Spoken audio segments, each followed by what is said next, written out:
Congolaises et Congolais, ya solo sango ya kitoko da français to lobi très bon nouvelle. Eh ben Bakusongeted Trading balobi urgence ya confiance. Eh ben voilà, olingoti na mbongo, olingoti da biloko nyonso za nango bosenga potinda d'un pays à un autre, d'une province aussi à une autre. Contactez Bakusongeted Trading. Pour toutes les personnes responsables, il n'y a qu'une seule agence. Bakusongeted Trading. La confiance, la fidélité et l'efficacité. Yeah, I would like to invite you all the guys, all the master, all the strong guy, all the boxer, all the members. So there's a one agency that they call about the name of Bakusongeted Trading. So come guys, we are welcome, and everything is so quickly and easily. Believe that. Il y a solo adresse Ezali na Johannesburg, numéro 63 Anta Street, Konaken Mer, na Yoville. Ndeko nanga WhatsApp ya mwana plus 26 65 68 46 507 plus 27 62 53 4006. Ndeko nanga na Kinshasa, eza na avenue Gloire numéro 3 na commune limitée na Soko Paro. Oh là là, au Yikezo comme ça, nous avons une sans rival là. Dieu merci, j'ai retrouvé les documents. Hein, je peux me mettre à vous le dire, parce que il s'agit de Bakusongeted Trading, import-export, achat par correspondance Baninga. Toza va diaspora, tout on a très bien, et sachons de quoi on parle, parce qu'il s'agit du pays. Donc les adresses sont là. Nous avons des documents. Nous avons dit sans rival parce que Koyaki, croyant que parce que Batou Bazak ou en tout cas sans rival. Sikazali, merci beaucoup parce que tu as découvert mon document. Je ne sais pas, publicité, il n'y a pas Batou Bazou ou c'est quand même étonnant, non? Boya Tobongi Samboka avec Bakusongeted Trading, tout sera à destination selon le choix de chacun. Ciao. Plus 243 81 170 26 87 wana WhatsApp, pe numéro ya téléphone agence ya sur Bakusongeted dans Bujimai ndeko na ngai okokuta ngo na avenue Luputa quartier Dipa commune de Duilu.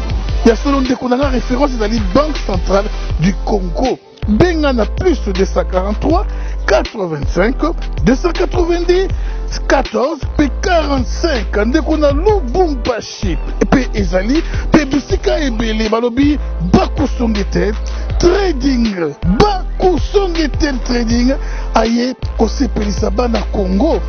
Oui, c'est Bakusonge ici. Nazali Muto na bandi masolo agence banda tala en Afrique du Sud. Nazo sala import export. Alors tellement que transparence est allée, on a présenté la diaspora au Tozana Baonkuna, où on a posé pour investir dans le Congo, à cause de l'Afrique du Sud. Toujours ça le transport est moins cher par rapport à que aux conteneurs, au Tchabiloko, na poto eya, na Congo ou bas de haut dépasser ba douanement belé. Alors toujours ça là on a moins prix à mouké. Si on a besoin de sommes biloko, ba bengi investissement. Biloko bomoni ke ba biloko besoin nango besoin boko ko contacter ngai na yinenge na ko organiser pour na cause besoin biloko wana ba pareil investissement comme ba pour mapa ba mélangeur ba machine ko sala ba boudin ba biloko nyonso esengele ba tole ba carreau biloko nyonso esengele pour na ko investir na Congo. Nazali disposé pour nous aider par correspondance. Alors, adresse nangai yebani et si kanga na fanja eze panangai, nazai panangai, mafia ezate, makamamabe ezate, bébé ezate, tokosali la bino musala kitoko. Alors, adresse nangai d'Afrique du Sud, na kopesa bino numéro ya email nangai, ezali Gustave Sibangu 14 gmail.com. Gustave Sibango 14 gmail.com. Boken a numéro ya téléphone nangai au Afrique du Sud ezali 0 eza na WhatsApp 00 27 65 684 65 07. 0027 65 684 65 07. Toqué na deuxième numéro, ezali 001 eza numéro de téléphone normal 0027 62 58 4006 0027 65 84 006. Na Congo, numéro de téléphone o ezali na Congo ezali 00243 84 444 10 17 00243 84 44 10 17. Bobengi boko kene na WhatsApp okozonga facilement. Alors si vous contactez vous avez besoin ou vous avez besoin bobengi ngai na webine na ko organiser que importe quel investissement vous avez besoin pour développer mboka oyo. Pour développer mboka izo senga il faut boza na babiloko ya bien ya ko investir na Congo boya boza ba idée oye na business plan na yo ate pa na ngai que na sponsoriser bino na ko sala yango en tant que ndeko na bino congolais naza na babiloko oyo bokoko ya nango na maison nango boye na maison nango boluki ngo père double toza besoin ba pareil boye toza besoin biloko boye na ko aider bino. Merci. Salutations à vous tous qui nous suivez des partout. Ben voilà, je salue les amis de son rival Béton Info. Nous sommes ici à Kinshasa précisément, à Limité, première rue du côté Soko, Pao. Un fils du pays a eu vraiment à honorer les ressortissants de Johannesburg, les ressortissants d'Afrique du Sud. À honorer Bango Nanini, Bande Konangai, on a vraiment besoin d'investissement. L'investissement na nyoso. Ndeko Oyo Babengi Gustave, Congolais de père et de mère. Yasolo, Ndeko Oyo, Ayeko Bakisa, une pierre na construction ya mboka ou na reconstruction ya mboka. Afungoli agence ya munene oyo eza kosunga bana Congo na prix ya mukie. Ndeko Oyo Gustave avandi na Afrique du Sud. Il avandi na Afrique du Sud mais azotonga na Congo tala bana mayele. Bato monsieur ba Congolais Afrique du Sud romone kaka ba mitu ka cher mais na Congo atonga te ana pesa kolala te. Mais Gustave Bakusungi awa nazoloba awa nazala lopangu na ye. Ndeko oyo ayebani mingi na Yoville côté ya Kipa aza na couloir na ye couloir Bakusonge na agence na ye wana oyo awa naza na lopangu na ye bandeko na kamera ko sabino te lopangu okotambola ti olembi kaka na kati ya lopangu otamboli ti ozwi na hémorroïde bandeko na ngai awa na Limité awa tozali na kada bidonville te ka Limité eza komi na babourgeois na ye awa nakutana na ye. Mais à ma grande surprise, namoni pe chef coutumier, namoni pe mokozi ya baluba, awa na kati awa. Nasuki bongo te, namoni pe moko ya mwana matonge, azali pe awa, ba jeune o ba sala mo fierté ya ba congolais na Yoville. Nasuki wana te, namoni pe bandeko na biso ebele, moko ya Cape Town.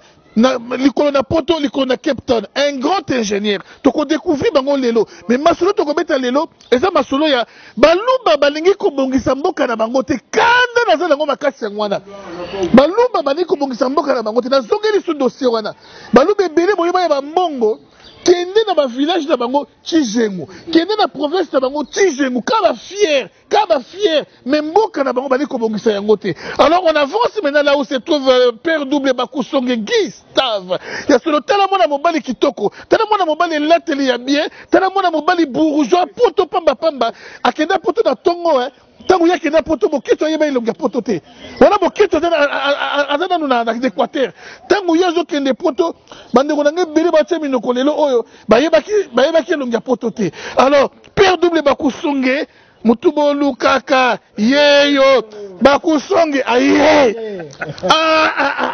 télémana bamona yo les voici ah ben voilà oui. C'est Gustave Bakusonge mbote papa mbote rival. Est-ce que awa tuza wapi awa bozana chantier tozana chantier epana ngai na lupango na ngai na Limité bato baondima te bamisu baondima te non eza epana ngai bakoboya ondima te yoza epana ngai oyo n'est pas docteur Fabien te non nayebi te bandeko na nga vraiment père double Bakusonge yo il paraît chaque week-end chaque jour oyambaka bato awa Yibisangai, Oyambela Kabango, en qualité de nini. Et pas de comment siège à Afrique du Sud, il y a à boire, il y a à manger, et Kakepanayo.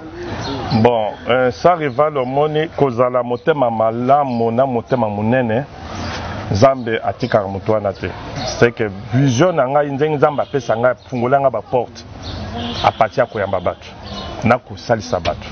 Na maison Nabiso Bakusonge Okoya, Prignon Sokozwa. C'est-à-dire le père double n'a besoin de l'okoboy, n'a pas personne à Motema Munene. Père double olingi na salaboy, n'a pas ido na Motema Munene. De Motema Nangai Zanengwa. Père double a ressortissant, oui. Yakasai. Oui. Mais bino pe bakasaya bosala nini. Na yaka pas na yo l'autre fois au lobby qui bosali ce qui mouvement moboye. Faut banda ko tonga. Quelque chose pareil. Mais les lobos qui wapi parce que Kananga est ton amité, Mujimai est ton amité. Oui. Et je finis ça bien quand même. Bon, ça arrive à les sanga souci na nengo tuninga question puisque question yo vraiment na ni ba to ko répondre na ko tunanga ngo. C'est-à-dire la question munene. Na yawa ça c'est la deuxième fois. On a yawa. Moi moko la salle de aller-retour. Na yeto kutana kina pasteur Jean-Claude aux États-Unis. Tokutane na diaspora ya France, tokutane na Papa Kajombo avant Kufa, to sali ba voyage milai pour na kaka koyeba eloko ni tokoko sa na Grand Kasai. C'est-à-dire toza bato toza mitema mine, c'est pour ça le but que nos pères de pourquoi yambara bato. Non non non, les amotema, les ali souci ya mboka, souci ya bande ko na biso photos à l'ensemble là. Maintenant tant to kekuna na Kasai to visiter Kasai pour la solution ya que comment to koko tia courant comment bande ko courant ba ya Kasai ba koko ko zala na télévision ba mona ta image ya Kinshasa comment ba to ko zala courant que bande ko Kasai ba zala ta na moi électricité mais to ko kakite to visiter ti lac Mukamba to ke moine du tout to visiter ba village union soit ba ko Mulumba to tamboli partout là pour na koyeba que comment on peut investir na Kasai. Tout le monde que non, en tout cas, Kasai Zosenga, il faut battre mitema minene, basangana, sika moko po ba to tombo la Kasai wana. Émission tozo ça les a pas mbaté. O aza besoin ya ba idée ya bien. Aya et pas na. Donc Kasai va beaucoup de malonga te na katikuna. Eloko ezanante. Ya soulèvement. Eloko. Kasai yo ba jibe mpena. Eloko ezate. Kasai ya ba Claude Machala. Eloko ezate. Kasai ya ba Denis Kambai. Pas na bango nyonso wana. Rien. Eloko te. Même Nzela Pamba. Même Bouddha pas mes athées na Kasai. Bouddha Chateria pas mes athées. Alors comme bazan à zéro, tozo senga na bino boya beaucoup tana to sala eloko moko ya bien to tonga Kasai. Eloko tozala mbongo epelé. Bambongo tozo sala na bapoto wana eza mbongo epelé mais mutu moko ko bimisa 10 000. Ouais bimisa 5 000 ezate ko totika président de la République moi sala biloko wana te. Azape moi na mutu aza ko kanisa pone biloko musupo ke Congo na développer yé moko misale belo na ça ne va pas. Biso pe tosala kambongo tosala na bapoto to izonga wa to bundana to bongisa ata mutu moko sala par moko boye pour ko construire Congo. Père double ya solo eza moi madame Menge mutu ayo kana no moi soni po soni wana EPC makasi ya atelema atonga Kasai. Tangele totanga no baluba o bayebana. Baluba bakenda sango. Baluba o ya mbongo. Alors sikoba ko identifier baluba o ya mbongo mais na Kasai ata charcuterie zati. Ah si malo abundu ajike masibale. Moto alibosa azali ngo ikasanji. Tije ngo de lokote. Na kena mboka na ye na village na ye zéro. Et loko vemate. Na bakwa mulumba. To poussa ni na jitu. To keya wana o ya sale école catésienne. Steve Bikai. Ah oui, Bikai. Steve Bikai. Comme na village na ye ngai père double ba. Na ba français bela lo bakana. Je pesa 4x4 sur ma image na côté de lo yango au monango. Ton comité pas ya président de la République. Maman, je suis un bonbon avec beaucoup de respect que je vous dois. Ton gars tellement néné la félicité le baboto là yé. Tala. Mais na kana mujima tongani. Zéro. Sonia, Mabi Moulumba, c'est la premier ministre. A tonga pe le côté. Zéro. Denis c'est ça nanal balubo ya batongi le côté. Et l'autre côté ça rival. Et l'autre côté. Ils ont participé. Pasteur Aléli, pasteur Jean-Claude Kadima Aléli. Aboche la moine. Et l'autre côté. Naba Zakari, bangono sur la rien. Et l'autre côté. Sonia. Totamboli na ba village union sona et l'autre côté. Na fa na bi mais comment bato na bazo sala mbongo. Ils ont mbongo ki si ou des mbongo ya misala ma. Ba bochab, bangono se donne rien. ezala kutu na mweka wana esika bushabo esika wuti village na ye zéro bazola takaka ba biloko wana ba madiba wana zéro basala eloko te alors totambola na Jean-Claude passé Jean-Claude Aleli afandi ti akeko kota ndina ba crédit na banque poke ameka kosala même courant oyo biso oyo basala ko ya nini oyo que epesa ta ba villageois na bazo courant tala mutu munene motema munene wana mais soki bazata 5 kasana yo développer Père Double on peut se maloba ya suka sima na taliti salinga passe na habité et ko zala envoûtement wana c'est le spirituel. Il faut que le bateau puis bateau spirituel va expliquer ngai. Il y a mon alina kutana chef coutumier, mon cousin nous y a bateau Louise Aïb Sabiso ba loka ki kasai yo ton nengenin. Ils ont nini vraiment au juste. Père de le coup de micro vraiment. Merci sa rival. Balobi Kamai Fumo Mujaka Kamai de Louise Basalampasu. Mujaka Kamai de Louise Musalampasu. Micro yango n'est pas na yo papa. Bonjour. Bonjour. Sans rival, les grands combattants. Je suis le chef Mujaka Kamai, territoire de Luisa. Si je garde ces lunettes-là, vous allez me comprendre. J'ai plusieurs casquettes. C'est chef coutumier qui vous parle. Et d'abord un grand combattant sur les royaumes de Belgique. Pour ceux qui sont en Belgique, ils savent bien de quoi je parle. Mujaka Kamai chef wetu yebisa biso pona nini Kasai etongama te Kasai ya Kalamba mwanango la Kasai etongama te eza nini Kasai ya batiseke wa mulumba Kasai etongama te eza nini Yaliboso, il faut qu'on reconnaisse que Kasai aujourd'hui toujours subir les conséquences belées. Kasai égale intelligence, pour ceux qui ne savent pas. Mundele a bien déjà dès le départ. Et alors, il y a un travail qui s'est fait en dessous de tout ça, casser cette intelligence-là. À partir de Yamakamboa Katanga, depuis les Katanga, les Belges ont utilisé un Kassaïen pour édifier son royaume. Parce que, sans rival, sans ignorer que c'est les Kassaïens qui ont mis la Gécamine debout. Bien que écoutez qui va nous cher plus tard. Mais ceux qui te zongi dans Ndenga Kassai, cette intelligence-là fait peur. Alors, moi, en tant que chef coutumier, j'ai passé plus de 40 ans en Belgique avec les papas, avec les fils, qui est mon président aujourd'hui, dont je suis présent à Kinshasa, na komina Nambokate, parce que bon, il faut d'abord positionner, faire comprendre aux gens ce que le président, vision et le président Ezanini, avant Nazonga Namboka. Alors, chef, je crois que Ezali Passi pe mawa mingi na tuno mutuna mo ya mwasuka pona kipa bande ko mususu na kozongelo sima pona ni balingaka baluba te baluba balingaka te na Congo. Pourquoi ba OK na katanga babengani baluba OK ne boy bazo finga baluba lelo oyo baluba ko bato bandunu baluba boy ti le chef de l'État comme une victime même et comme créer des problèmes dans le pouvoir na ye ezani ni balinga baluba te. Pourquoi? D'abord j'interpelle à toute la nation.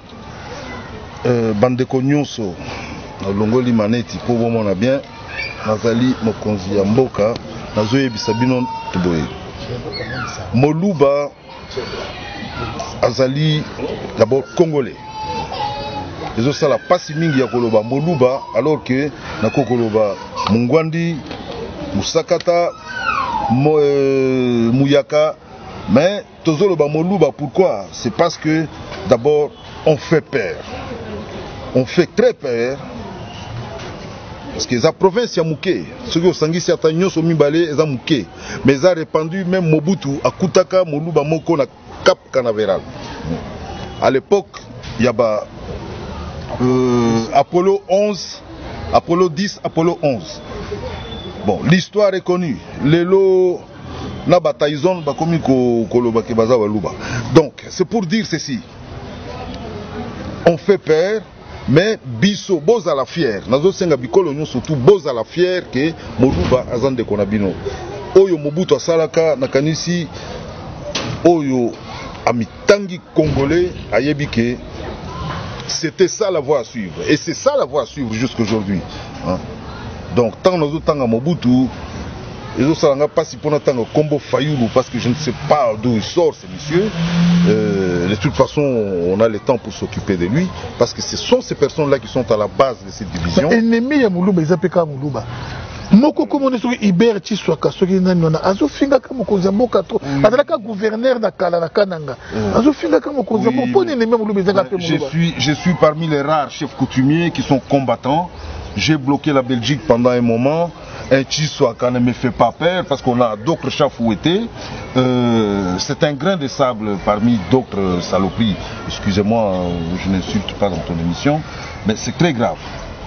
Il ne représente rien. Il ne représente rien. Voir que tu es sur une table, tu es sur une table qui s'appelle le Kassai, tu es sur une table où tu manges, et puis quand tu montes dessus, excusez-moi les termes, tu chies dessus, hein, je reste un combattant, je dis le mot qu'il faut, Chiswaka ou du Nyama. Fourmi. Kabouélé là. En tout cas, ça n'a pas passé. En tout cas, tu sois fourmi. Pardon. Vraiment, on continue. Nous tournons du côté d'un Congolais, mais qui est venu au pays pour investir. Mais maintenant, il y a peu pour investir, à investir sur la carte. Pourquoi à investir sur la carte? Papa, monsieur l'ingénieur, bonsoir. Bonsoir, papa sans rival. Présentation, enchanté d'être dans votre émission. Je m'appelle Dauphin Bachalet. Je suis professeur de mathématiques dans un collège appelé Aurora Community College, c'est aux États-Unis, dans l'État de Colorado, à Denver. Je suis venu ici dans le souci d'aider notre pays à remonter la pente. Voilà. Vous l'avez déjà fait, vous avez aidé les pays. Je ne l'ai pas encore fait. Il s'est fait que les routes sont pratiquement impraticables, pour ne pas dire fermées. Ce n'est pas comme une baguette magique, vous venez, vous avez accès aux capitaux, ou si vous avez des capitaux, vous les investissez et puis... On vous a ouvert le chemin ou la voie ou on vous a donné l'aval pour travailler? Malheureusement, non. Le système est complètement différent. Ça ne fonctionne pas comme sous d'autres cieux. Pourquoi? Ça, c'est une question qu'il faudra poser aux décideurs. Qui vous a bloqué un peu le chemin? Je ne peux pas vous donner un nom, mais je vous parle du système. Le système tel qu'il fonctionne. Il n'y a pas encore la facilité. Quoi faire pour déboulonner ce système? Faire comme le président avait dit, déboulonner non seulement le système, mais les individus qui soutiennent le système. Parce qu'il y en a encore, et ils ont encore la force. Je peux dire que, à mon humble avis, le président est mal entouré. Le président est mal entouré. Les gens qui l'entourent, principalement les conseillers, sont pour la plupart, pas tous, parce qu'il y en a qui sont bons, mais pour la plupart, ce sont des coopérants, au sens congolais du terme. Ce sont des coopérants. Donc ils sont là comme dans une affaire où, au sens congolais du terme, ils peuvent tirer un profit à gauche ou à droite. Ils ne fonctionnent pas comme devraient fonctionner les hommes d'État, malheureusement. Et cela a un impact sur le pays, sur le régime, sur le mandat du président, malheureusement. Mais j'ai comme l'impression ces têtes font bloquer les investisseurs étrangers. Mais juste vous êtes Congolais, mais pourquoi ce système vous en êtes victime pendant que vous êtes autochtone d'ici? Oui, je suis autochtone d'ici, bien sûr. Mais pour eux, comme je vous ai dit, ce sont des coopérants. Au sens congolais du terme. Appelons les chapeaux sonores quand vous les remarquez, vous, mais moi ça me fait mal, ça me tape sur les nerfs. Ce genre d'histoire, moi ça m'énerve. Vous savez que j'ai un sang combattant et je les suis. Bandeko Mokozamboka, Ebele Baosungayote, Ebele Baosungayote, s'il vous plaît. Bamemi cop na présidence, Bamemi business na présidence, Bamemi le koso ya qu'on voit Mambala Moko na présidence. Pendant que yo aux une mission koutana père spirituel na biso le peuple d'abord mais bato o baza ko entourer yo bazo boma vision wana il y a le peuple d'abord c'est très important. Écoute yo ozo sala yango je connais chef na yo chef na biso c'est une personne ozo moné lokola zo mona yo te mais tango ko frapper yo tango ko zo fimbo IGF azali tango ko mona longi ya prison na tanwana akoma mutu mabete na tanwana akoma mutu mabete arrête ce que tu es en train de faire ba investisseur ba yé ebelé na Kinshasa aw mais pourquoi ba investir te likolo na bino ba yé ebelé na Kinshasa awa mais ba ko investir te pourquoi s'il vous plaît. Il y a même des frappeurs on va comment frapper même investisseurs. Ça n'est trop, on a 100 rivales dans la vérité. Je vous donne 48 heures, bon, mon ami, et bon changer. Si vous ne les faites pas, dans la liste, je vais commencer à citer les noms. Tel boy, conseiller tel boy, a frappé qui m'a boy, investisseur aïe, a frappé investisseur, a bloqué, puis investisseur a zongi mawakolela. Mon ceux qui n'a écouté maï. Oh, investisseur, ceux qui a tongi compagnie moko. Vous savez combien de bouches à nourrir? Oh, on a cela naïe, bako sepela. Parce que quoi engager batou, ce qu'on engage moutou moko moutou, on a la moitié, on a bana, on a belle famille, puis la famille naïe. Mais vous bloquez le pays, vous bloquez le pays. Chef continue à Zawa. Et ça n'a risque à maudire Bino. Il y a un risque à maudire Bino parce que vous avez vraiment mabé, bandoki, bancho, benamoufongo, benamoulogi. Nous sommes au Congo, Bino, brasi, bobo, entouré Fachi. Bon, le Congo. Vous bloquez comme investisseur. Vous bloquez comme investisseur. Vous voyez, Babou est belé, Soukanango, Babaï, Bakei. Non, ça n'est trop, ça n'est trop, ça n'est trop, ça n'est trop. Ça n'est vraiment trop, Bandekonanga, et puis ça n'a kanda. Ingénieur, mon mot de la fin, comme ça, tout tikayo. Mon mot de la fin sera que il n'est jamais trop tard pour bien faire. Nos amis qui ont une parcelle de pouvoir, et surtout à la présidence, parce qu'en ce moment précis, beaucoup de choses ne font que tourner autour de la présidence. Il n'est jamais trop tard pour bien faire. Vous pouvez vous ressaisir et faire le bon tir. C'est le pays entier qui en bénéficiera et même les générations futures vous en seront reconnaissantes. Merci. Merci beaucoup, Nico.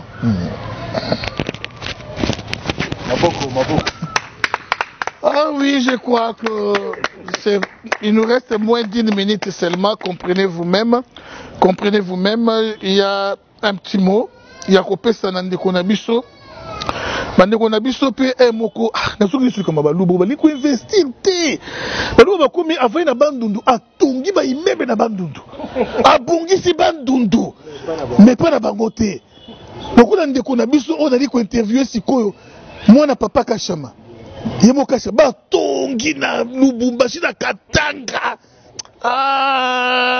sikoyo na pe Satan na côté likyungu ndenge ba participer mawa Léonard, honorable Léonard, bonsoir. Bonsoir, Deko sans rival. Nalikambo tozoloba oyo balingo tonga na mboka na bino te. Bino moko boza ba riche kuna na Katanga, mais na kada mbujima ikanda bwana eloko te. Loba bazoyo kabino. Te yo moko oyebi. Oyebi pouvoir oyo outi koleka. Donc c'est-à-dire ezalaki instrumentalisé, politisé. Donc c'est-à-dire muluba oyo ako risqué kotonga pa na bango.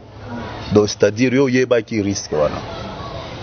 Sende ko Kabila nde apekisaki bakasayan batonga epana. Bokumaka ko bata masima wana ba fronti batonga ki bakansebu bamukandila bango bazaki batuté.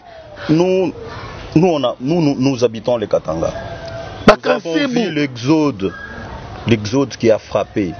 C'est M. Kabila. On ne peut pas dire Mobutu, les autres, non, c'est M. Kabila qui a amené la crise. C'est lui qui a accentué la crise. Mon frère, tu peux aller construire là où il n'y a rien. Il n'y avait ni argent, il n'y avait rien. Donc les gens se déplacent avec leurs biens, avec leurs camions, avec tout ce qu'ils ont comme des choses de valeur. Ok, on vous laisse maintenant un message à la jeunesse katangaise que vous suivez en ce moment à propos de la politique et puis de la division où ils ont entre une FEC, Babeti Bana Baba Kyungu nanu ebemene polité, mais une FEC partie à Kyungu et Beti Bana Kyungu et les tout le monde attend moi à Kyungu mon côté. Est-ce qu'ils ont une gratitude vis-à-vis de leur papa ou ils allaient au juste quoi, juste un mot et puis IDPS puis kuna katanga kuna balingi fédéral il y a IDPS Bruno balingi était matipisha kuna soko de la question musapi au moment un peu oyayo il me s'expliquer monsieur nanu qu'est-ce qui se passe au Katanga. Merci beaucoup de Kosan Rival pour la mutuna wana na ningina bandana na mutuna ya INAFEC. L'INAFEC, c'est un grand parti politique au Katanga qui était dirigé par Baba Kyungu, paix à son âme. Et Baba Kyungu, avant Koufoua, il était en alliance avec le chef de l'État. L'INAFEC continue à soutenir le chef de l'État jusque maintenant. Parce que l'INAFEC, c'est un grand parti politique. Il y a beaucoup d'enfants qui vont continuer à œuvrer dans l'INAFEC. Mais le problème, c'est quoi? Le problème, c'est M. Katumbi qui cherche à diviser l'INAFEC au profit naïe. Lorsqu'il a vu qu'une grande partie des pionniers de l'INAFEC va soutenir le chef de l'État et lui veut diviser l'INAFEC. Là, je félicite mon frère Lolo Kyungu, mon ami. Je te félicite et je t'encourage. Ne baisse pas les bras. Baba s'est beaucoup battu pour ces partis, l'INAFEC. Nous t'encourageons. J'aimerais même parler en Swahili. Chez Bandouya Katanga, tu n'as qu'à encourager. Wende Mbele, apana kuchoka. Ushishike bilebe na semasema kubantu. C'est la politique. Continuez toujours à soutenir les chefs de l'État. Et nous, la jeunesse UDPS, nous sommes derrière vous. Nous allons vous soutenir jusqu'au bout. Papa, Moïse wana azana makasi lisusu te. Azana makasi lisusu te. Biso to sala commerce te. Biso to sala politique. Pas que nous sala commerce. Alors parlons de Bruno UDPS. UDPS, mon parti cher, le parti cher a été Tshisekedi Mulumba, paix à son âme. Le parti cher au chef de l'État, Félix Antoine Tshisekedi Tshilombo, un grand parti au monde. Aujourd'hui au Katanga, on se retrouve avec de petits problèmes parce que la jeunesse est divisée. C'est pourquoi j'ai lancé l'appel. J'avais lancé l'appel à tous les jeunes qu'on puisse se mettre ensemble autour d'une même table, qu'on puisse parler un même langage. Parce que pour que le parti soit en paix, il faut que la jeunesse aussi soit en paix. Et voilà. Merci beaucoup. La jeunesse, c'est les Congo de demain. Merci, Léonard. Beaucoup. Vraiment, je crois qu'il nous reste quelques secondes seulement. Jeune Amatonge, jeune, il y a Yovil Bozomonaye, Mbote. Mbote, les grands journalistes, il y a Mboka, il y a Afrique, il y a monde entier sans rival. Comment nani? Comment nangao batino subayebinga na monde. Champion Joe Ilunga. Moi, le message de Sabana Djobo et partout. Yo vu ton le rôle à moi et comment le rôle à non. Comme son rapport non. N'a habité tout bien en automne pour place champion Joe Azali. Alors. Qui me côté na kati ya Afrique du Sud na kati ya Djobo na communauté congolaise ndenge zalaki Al-Qaïda bana matonge bana bandal bana boye bako bana ko betana qui me côté sikoyo. Bon, Kimia et Rokota, mon colo cessé le fait Rokota. Tellement on cessé le fait Kota te Kimia et Zapinda tantôt plus tôt. Parce que Yuma Bazara, vu que Yuma Bazara Kimia Kota ndeni. Dans un poste cessé le fait Kota Yuma Basila bongope Kimia Kota. Mais vu que Yuma Bazali, Banyama Mike Batikali, heureusement on a moins mot et Simba Benda Tindika Chakan. Mais du moins pour le moment Kimia Zanango. Pour deux agas l'issue du cola l'issue. Dia solo vraiment merci. Bambo te pesi nani? Bon, mbote na biboso na pesi na manzaka mankoi. On a ngata Londres. Et mi bali na pesi na maman na Jeanne Pembe na Batefa. Na kat na Grenoble précisément na France. Et mi sat na pesi papa na nga Feli Lunga oya botangai na zalelo. ya suka na pesi na batuni surtout ba yebingai na Johannesburg, na Yeoville, na Cape Town, na Durban, puis na Kinshasa. Merci beaucoup. Je crois ban Afrique du Sud Bolandangai sans rival combattant. Baleki nangai Al-Qaïda Ingeta, on est ensemble. Bandeko nanga tout, il y a partout. Bana Bandal, Bana Matonge, Bana y a partout. Nganaza Oyabino, tous à la uni. Tous à la uni vraiment, mais surtout tous les Congolais, tous les Sikamoko, Bolingwe Zala, unité Zala, tous les Limbisana, tous à la Bomoko, et qu'on s'en a bien. Alors, pas si Nanga Maka Césali, Jean-René Golo qui a beaucoup fait pour la bande de Kwebele en Afrique du Sud, mais Jean-René Golo n'a pas été pleuré à la hauteur de son poids, à la hauteur de ses bienfaits. Il n'a pas été pleuré le ligne, na poids, na yamingi ya sala. Jean-René Golo, même dans ma Captain, na Kenda, sala badon. Banani balouaki na Captain pour la voyer matanga Jean-René Golo. Combien de personnes? Quelle ingratitude? Ba musicien puis, après ça, ba mbongo belé, ba wera, ba théâtre, nani oyo. Asala te moi message kaya condoléances pour la loi ya Jean-René Golo. Moni mato ba bisu to kabela ka mbongo, ba ingrat. C'est pour kabela ka no ba tuluka ba sans rival. Ah, perdre ba kusonga ya yebaka. Atimbe la vision avant. Tout ce pendant le monde de Basuka. Ça s'appelle Makasi, le Basuka ezali alors tosimba maboko tosimba na maboko mibale. To salisa Congo échanger. Mutu na mutu azana mwa eloko amuke ayako investir na Congo. So za na machine ya boudet yako investir na Congo. So za na machine ya kosala mapa yako investir na Congo. So ko kosala mwa biscuit yaka na idée na yo na makanisi na yo sala quelque chose na Congo. Congo eza biso nyonso. Mboka wana tozali wana eza mboka na biso te. Bakobenga na biso lelo lobi ne babengana biso. Tozanga place ya kokende. Eloko moko ezo bloquer biso ezate. Mutu na mutu aya to bengi bino bozonga na Congo bo investir na Congo. Nde loko na ko lobangwana. Na pesi bana Jobombote, bana Bruxelles, bana Paris, bana Londres, batu nyusu bambote belé o bayebinga père double bakusonge de Johannesburg ancien de Sayo. Alors, Ngayo, on a en personne à Kinshasa. Merci vraiment. Merci. C'est par là qu'on met un point final à notre tranche. Je sais pas si y a un petit message, les amis. Oui, le petit message, je me représente de nouveau pour ceux qui n'ont pas vu le début de l'émission. Cette émission dont les grands combattants sans rival m'a soufflé les titres et ça somme. Merci, vraiment, merci.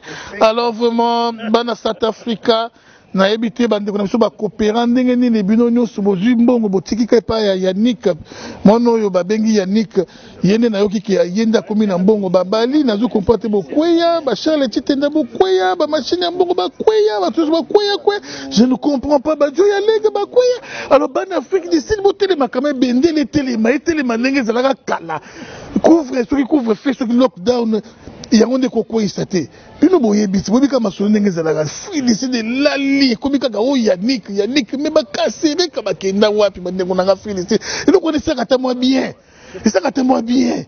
merci vraiment na baino sobozwi bolandinga na moment oyo napesi mbote na ye moko commandant Anderson vraiment respect kamba bana Afrique du Sud kamba communauté congolaise d'Afrique du Sud malamu Charlie Mingedi batu nyonso bolandinga na temps oyo restez toujours branchés fidèles coachés à votre humble serviteur sans yaba rival yaba sans merci Cédric derrière la caméra tokutani malasima.